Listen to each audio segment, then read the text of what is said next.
قوالی یعنی سما حالانکہ ہمیشہ سے تصوف میں جاری رہا ہے، لیکن ہندوستان میں اس کی اہمیت بہت بڑھ گئی۔ چشتی سلسلے میں قوالی روح کی غذا سمجھی جاتی ہے اور اللہ کے عشق کو ابھارنے اور مضبوط کرنے کے لیے اچھی آواز اور اچھے شعر سے بہتر اور کوئی طریقہ نہیں ہو سکتا۔ آواز و شعر کا یہ تال میل جذبہ محبت کو بڑھاوا دیتا ہے اور عشق الہی کی منزلیں آسانی سے طے کرا دیتا ہے۔ قوالی انسانی جذبے کو اس طرح ابھارتی ہے کہ لوگ مست ہو کر حال میں آ جاتے ہیں اور خود کو اللہ کے نزدیک محسوس کرنے لگتے ہیں۔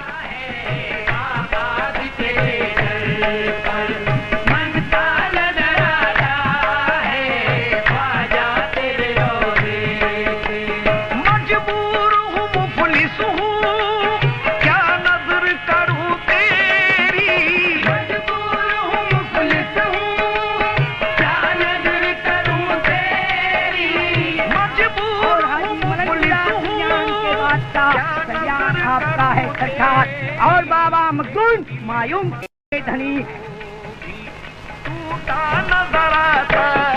اجمیر کے 40 سالہ دور میں خواجہ غریب نواز نے 2 سفر دہلی کے کیے۔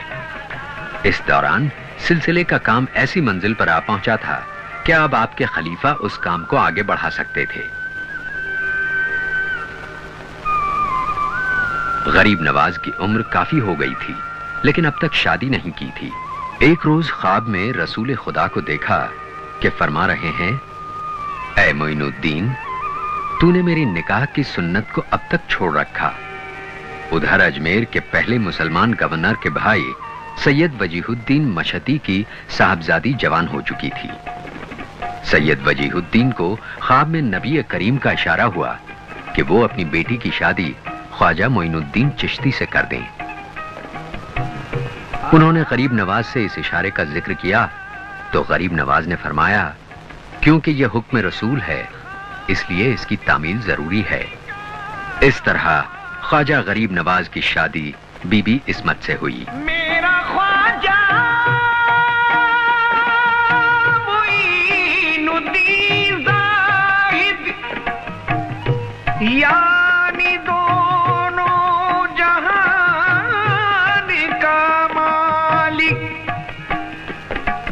سارے ولی ہیں دیکھو براتی، سارے ولی ہیں دیکھو براتی، خواجہ ہے دلہا بارات کے صحرا دے جائیں۔ سارے ولی ہیں دیکھو براتی، سارے ولی ہیں دیکھو براتی، سارے ولی ہیں دیکھو براتی، خواجہ ہے دلہا بارات کے صحرا دے جائیں۔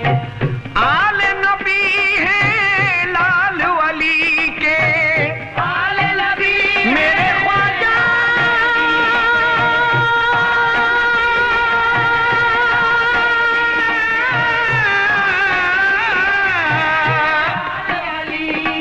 لالی علی کے، خواجہ لالی علی کے۔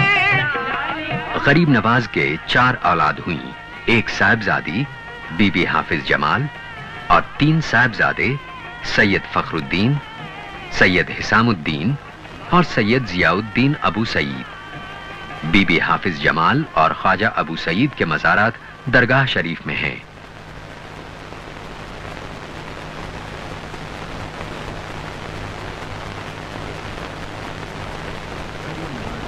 غریب نواز جانتے تھے کہ اب مالک حقیقی سے ملنے کا وقت قریب ہے،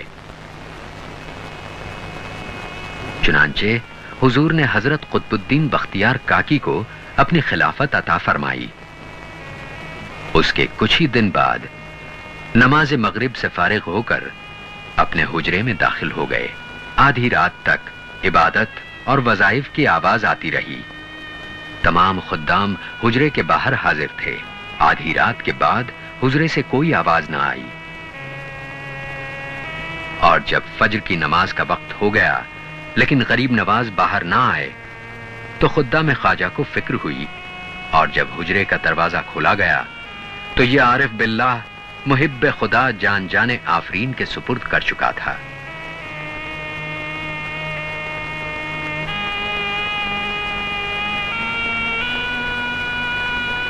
لوگوں نے دیکھا کہ حضور کی پیشانی چمک رہی ہے۔ جب حضور غریب نواز کا آخری وقت آیا تو اللہ کی طرف سے، محمد رسول اللہ کی طرف سے اللہ کے حکم کے مطابق غریب نواز کی پیشانی مبارک پر خندہ کر دیا گیا۔ ھذا حبیب اللہ ماتا فی حب اللہ، اے اللہ کے سچے دوست، اللہ کی راہ میں فنا ہو جا۔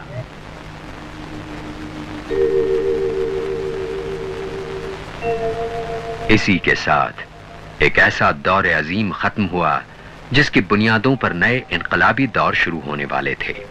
مزار مقدس حضور غریب نواز آج بھی اس کی زندہ شہادت ہے کہ عقیدت مندوں نے، جن میں بادشاہ، غلام، پیر اور فقیر سب شامل ہیں، اس آستانے پر اپنی گردنیں جھکانا باعث عظمت اور عزت سمجھا، اور اس کی جیتی جاگتی مثال آج بھی آپ کے سامنے ہے۔ یار کا سنگ آستاں عرش بری سے کم نہیں، جتنا یہاں پہ سر جھکے اتنا ہی سرفراز ہو۔ غریب نواز کے وصال کے بعد ان کے مزار مبارک پر دنیا بھر سے لوگ کھنچ کر آنے لگے اور حضور کے روحانی فیض کا کبھی نہ ختم ہونے والا سلسلہ شروع ہوا۔ آپ کی تعلیمات کا اندازہ ان نصیحتوں سے لگایا جا سکتا ہے جو اخلاق اور انسانی بھائی چارے کے جذبات سے بھرپور ہیں۔ غریب نواز فرماتے ہیں، اللہ کو ایک ماننے کے معنی ہے کہ سب کو ایک سمجھو، سب کو ایک نظر سے دیکھو اور مختلف تہذیبوں، فلسفے اور مذہبوں کی ایک سی تعلیمات کا پرچار کرو۔ صحیح معنی میں اللہ پر بھروسہ رکھنے والا وہ ہے جو کبھی ان تکلیفوں کی شکایت کسی سے نہ کرے جو لوگ اسے پہنچاتے ہیں۔ خود غرضی خود پرستی ہے، اور کوئی اس وقت تک خدا پرست نہیں بن سکتا جب تک وہ خود پرستی نہ چھوڑ دے۔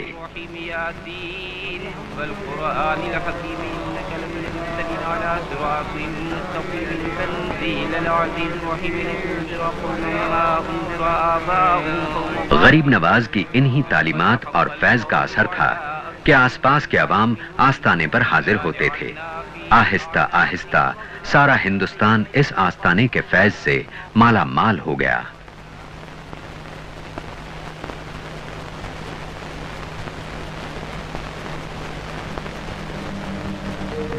شہنشاہ اکبر پہلا مغل بادشاہ تھا جو آستانہ غریب نواز پر حاضر ہوا۔ شیخ سلیم چشتی سے اس نے اولاد ہونے کی دعا کروائی تھی اور یہ عہد کیا تھا کہ اگر اس کے گھر میں لڑکا پیدا ہوا تو وہ حضرت معین الدین چشتی کی درگاہ پر زیارت کے لیے آگرہ سے اجمیر شریف پیدل جائے گا، اور جب شہزادہ سلیم پیدا ہوا تو اس نے غریب نواز کے آستانے پر پیدل آ کر حاضری دی۔ اکبر کی عقیدت آستانہ عالیہ سے بڑھتی گئی اور جو جو مرادیں وہ مانگتا رہا پوری ہوتی رہیں۔ فتح گجرات کے بعد اس نے پھر پیدل آستانہ غریب نواز پر حاضری دی۔ اس کی عقیدت کا یہ عالم تھا کہ اس نے اپنی فوج میں یا معین نعرہ ضروری کر دیا تھا۔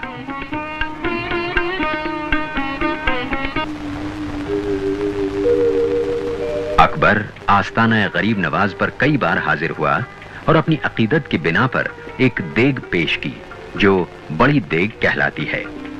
اس میں میٹھا کھانا پکایا جاتا ہے جو 5000 لوگوں کے لیے کافی ہوتا ہے۔ اکبر کے بعد جہانگیر بھی برابر آستانہ غریب نواز پر حاضری دیتا رہا۔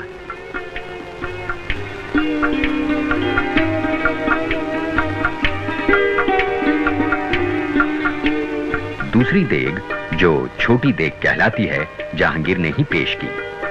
اس میں شکار کا گوشت پکوا کر غریبوں کو تقسیم کیا اور خود جہانگیر نے نور جہاں کے ساتھ اس کھانے کو تبرک یعنی پرساد سمجھ کر کھایا۔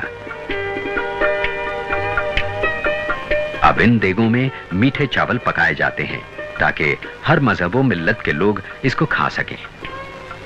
اسی طرح شاہ جہاں بادشاہ بھی آستانے پر حاضر باش رہا۔ اس نے آستانہ غریب نواز پر سفید سنگ مرمر کی نہایت عالیشان مسجد بنوائی جو حسن و خوبی میں اپنی مثال آپ ہے اور جس میں ہزاروں آدمی ایک ساتھ نماز پڑھ سکتے ہیں۔ یہ مسجد شاہ جہانی مسجد کہلاتی ہے۔